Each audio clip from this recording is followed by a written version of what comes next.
Today I'll be reacting to why Europe fell behind the United States. My friends, I'm really curious to see this one for logic reasons, but before I go into that, let me ask you for one thing. If you can leave a like, thank you so much, is the best way to show support.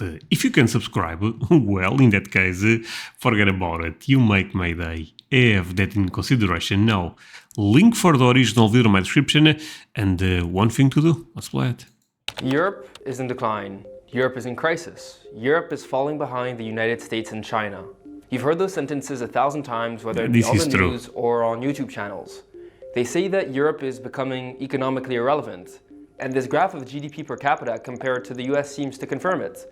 We see this clear divergence since 1995. However, then come the simplistic explanations like an aging population, the absence of tech giants, and supposedly lazy Europeans. And those explanations are mostly myths, especially when you consider that some European countries have managed to power forward. So what are the real explanations for Europe's economic decline, and is Europe actually already close to solving its problem? Okay, I guess this could be a political video, but let me say this. I will share with you two reasons that, at least in my perspective, are making Europe not growing as it should. One is the population is very old. I think that's obvious, and people are not having kids. I guess one plus one, you know what I mean, is two. So very easy to understand that's a problem. And the other thing I would say is there is a lack of innovation, probably because there is a lot of taxes here. Take a look, you guys have Google, Apple, and I think like Europe did not understand this transition with the internet, you know what I mean, that a lot of tech companies are running basically the world at this point. But yeah, those are, probably there is a lot of points, but I would go with those two. This video was made possible by Into Europe's Patreon supporters, and I want to give a shout out to The Daily Upside for partnering with us on this video. Check out the link in the description to sign up to their free business newsletter. To answer these questions, we need to understand how we got here, because in the 1990s, Europe was seen as an unstoppable economic force, with people writing about a coming economic clash between the United States and the European Union. The starting point of this is this chart of gross domestic product, or GDP, which measures economic output. While Europe's GDP has grown continuously over the past decades, other countries grew faster, leading to a relative decline for Europe, and a fall of Europe's share of global GDP.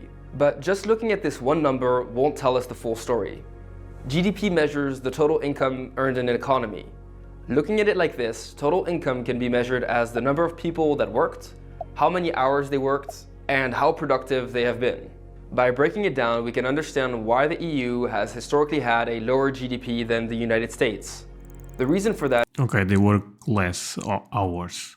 Is that European workers tend to work 15 to 25% fewer hours than their American counterparts, thus producing less output.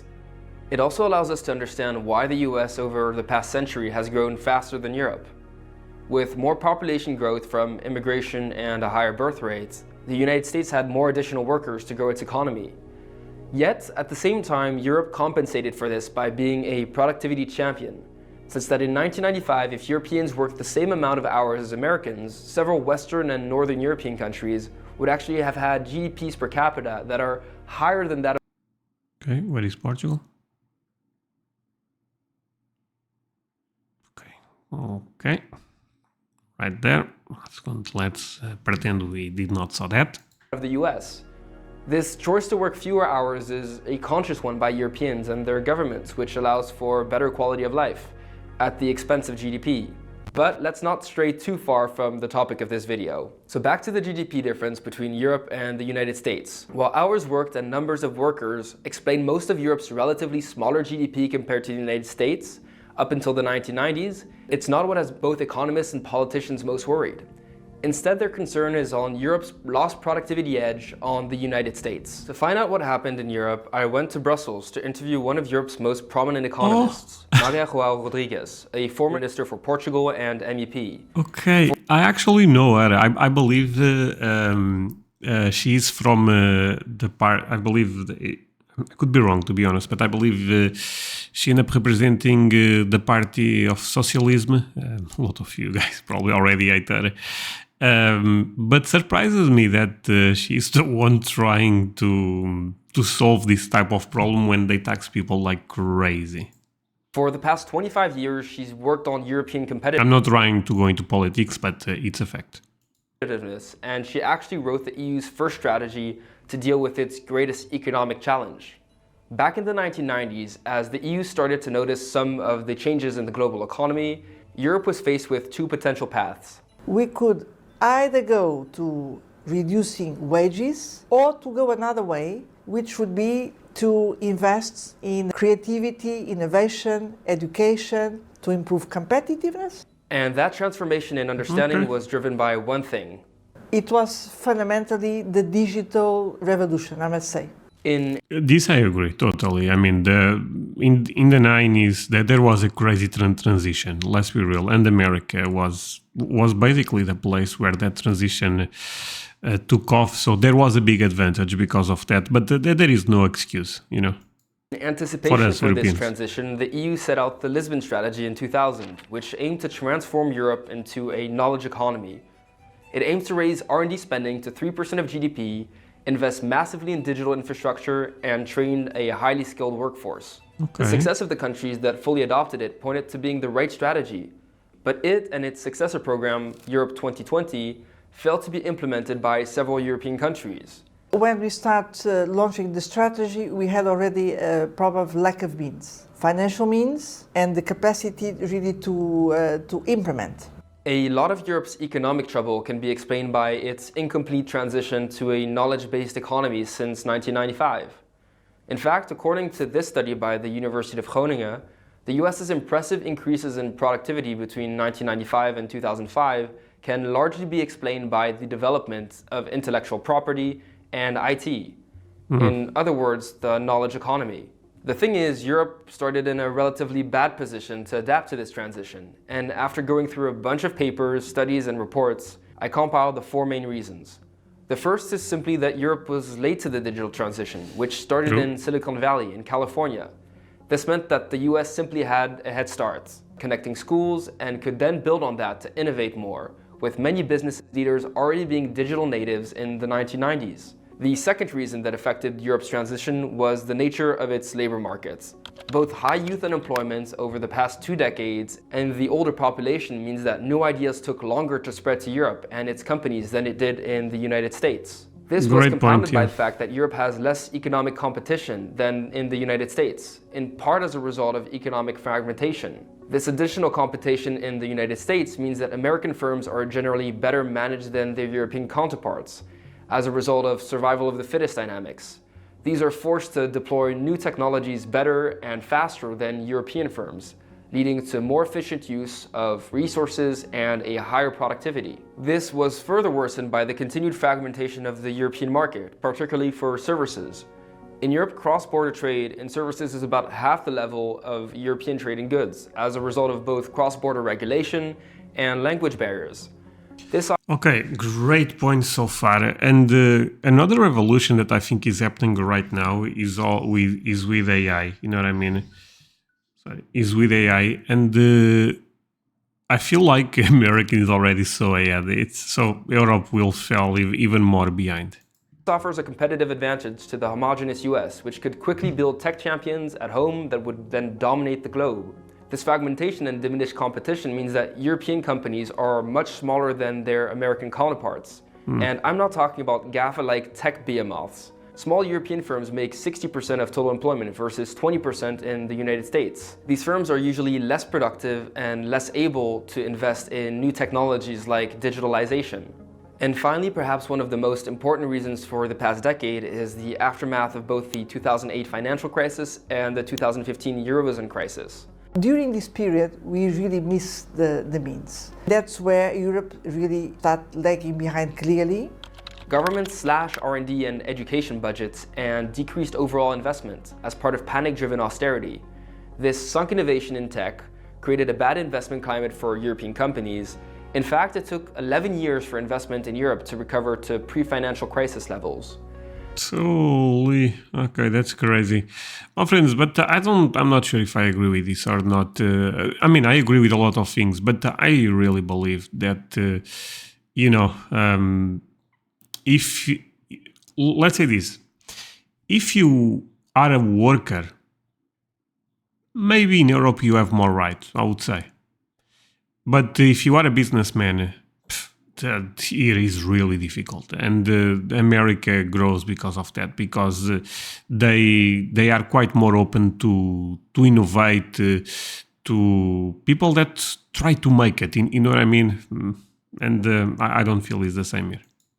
The absence of investment Probably because again, Europe is really old, and for new emerging sectors meant that you guys know what I'm talking about.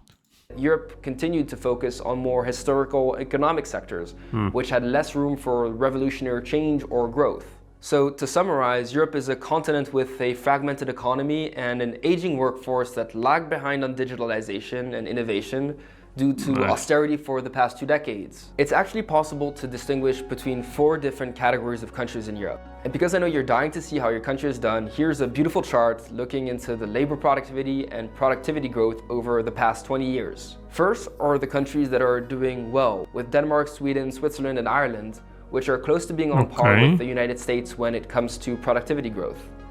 Then there is the low productivity growth category, which is made up solely of Greece, which saw productivity collapse after a decade of intense austerity. Yeah, Greece is a mess, or at least was a mess not long. I was reading that Greece is doing quite decent right now, but at one point forget about it. Most of Europe over the past decades has belonged to the stagnating high productivity, low productivity growth category.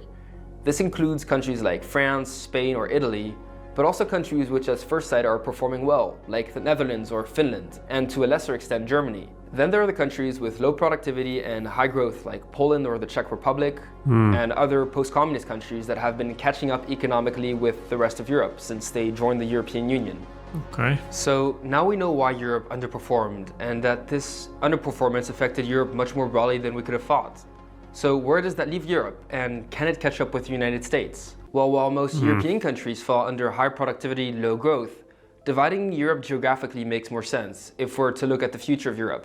And these lines correspond roughly to Northern, Southern, and Central and Eastern Europe, and our special snowflake category, France. First, let's focus on the countries that faced the biggest challenges. Southern Europe. Southern Europe, although a bit behind, was mostly keeping up with Northern Europe until 2008. When the financial crisis came, then these differences between member states came much larger.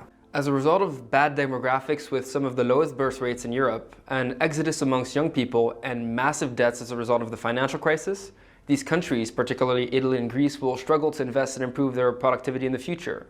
Then, okay, actually, I don't know how old this video is, but I would add a couple of things. Another problem that, look, for example, the Brexit stuff was already not the best thing for Europe, I feel like. And there is rumors that other countries may also end up leaving the European Union, you know. Of course, take this with a grain of salt, but it's quite different compared the economy of Portugal with, for example, Germany, you know. And this creates a lot of tension because certain countries may think they are paying for the poorest countries. It's a very complex topic, as you can imagine, and since demographics are so bad in Europe right now, there is a lot of immigrants here, and there is some tension. You know, some people don't like it, other people believe is a necessity. We need this. There is no way around it. But creates some social. If you guys saw the news, the right, some people would say the far right, end up having a great result in European elections. And immigration tends to be just one of the reasons that are making the right grow. Not saying if I agree or disagree. Well, basically, take your own conclusions. Feel free to share them in the comments. But Europe is a bit of a mess right now, if I had to be honest. There's Central and Eastern Europe, which started from a low productivity base and saw record productivity growth over the past 2 decades as they caught up with the rest of Europe. While they don't share the debt problem of Southern Europe, terrible demographics, mostly due to immigration to Western and Northern Europe, will put constraints on their prospects in the coming decades. Then there is Northern Europe, which adopted relatively well to the knowledge-based economy and experienced little austerity during the financial crisis.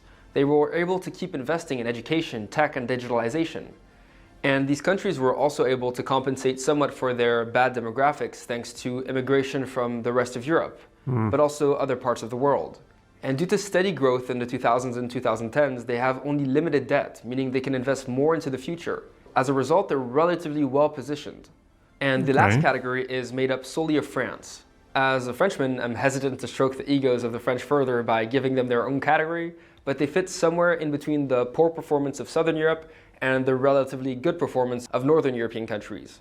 France has far healthier demographics than the average European country, owing to a higher birth rate. But their debt being much higher than Northern Europe means they have more limited room for investment to correct course in the future. As you've noticed, there's one European country that I have not mentioned, and that is the United Kingdom, which despite having a solid tech industry, has had little productivity growth and little investment over the past 3 decades. In fact, as a result of Brexit, some have put the country in the Southern Europe category, economically speaking. So, while Europe is down, there's actually some encouraging developments. During COVID, Europe learned from its mistakes and didn't go for austerity once again, instead opting to invest billions into its economy. For Southern Europe, the COVID recovery package, Next Generation EU, is actually a Lisbon strategy package. Okay, it's kind of crazy that he's from France. Maybe this video is old, but France is a mess when it comes to politics right now. Just Google and you guys will understand what I'm talking about. Basically, I guess I can give you a short... basically Macron, the president of France, his party ended up losing quite bad the elections to Europe, and France is going to have is going to have another election, and the polls are not looking great for him. He may lose catastrophic, basically, which is kind of surprising for the one that is running, Package in disguise, but The this time country. with a budget that could put them on track to catch up with Northern Europe. And the COVID pandemic provided shock therapy levels of digitalization to the lives of many Europeans. Even in tech, there are some good news for Europe, with the continent's startup ecosystem maturing, along with funding opportunities for European companies, But now it comes AI and we are not ready. potentially opening the door to new economic sectors and revived productivity growth. Yet, despite reasons for cautious optimism on the financing front, Europe faces several big challenges. It will face difficulty keeping its aging population skills up to level, and increased welfare and pension spending for an aging population will stretch already thinned out government budgets, particularly This is the in Southern problem, Europe, yeah. where high levels of debt make it harder to invest. Its tamed version of capitalism, as opposed to the cutthroat capitalism in the US, leads to less well-managed and thus less profitable and productive firms than in the United States. Spot And on. more important still, the tendency to open the subsidy tap every time it feels it's falling behind means it isn't pushing for the structural reforms to its market or business culture that may guarantee its success in the future. But these are topics for other videos. But what do you think? Can Europe reform its economy? Will No. Eastern and Central Europe continue enjoying sky-high productivity growth? And are you interested in more stories about Europe's economic fortunes? Let me know in the comments down below. This video took quite some research and time to make. It involved a trip to Brussels, and in the future I'd like to make more videos like this one where I talk about the future and the challenges facing Europe. So if you feel like you want to support this channel, and go check out the Into Your Patreon to make sure I can produce more high-quality explainer videos like this one into the future. Okay, this was a tremendous video, my friends. I actually thought this guy was amazing. Again, I don't agree with everything, but that's part of because there is a lot of politics here, so we probably all share different, all have our own perspective on this. But I don't believe it. I know I'm being a bit negative on this one. But the more I react to American stuff, the more I believe America is the new empire, the new Roman Empire, and it will be for a long time. again, just my perspective, and I wish Europe was a bit better right now. I still love Europe, I still love my country, of course, but a lot of politics in the last years, in the last years, I would say last 10, 20 years, end up making Europe fell behind quite bad. Even if there is a shift right now, my perspective, of course, I think is a bit too late, or it will take very, very long for us to go into the correct path again. But yeah, thank you. And apart from that, something that he did not mention is there is a war in Europe, and who knows what will happen after the Ukraine situation. But yeah, thank you so much for watching this with me, my friends. Really means a lot. You guys end up staying until the end. See you guys in the next one. Bye.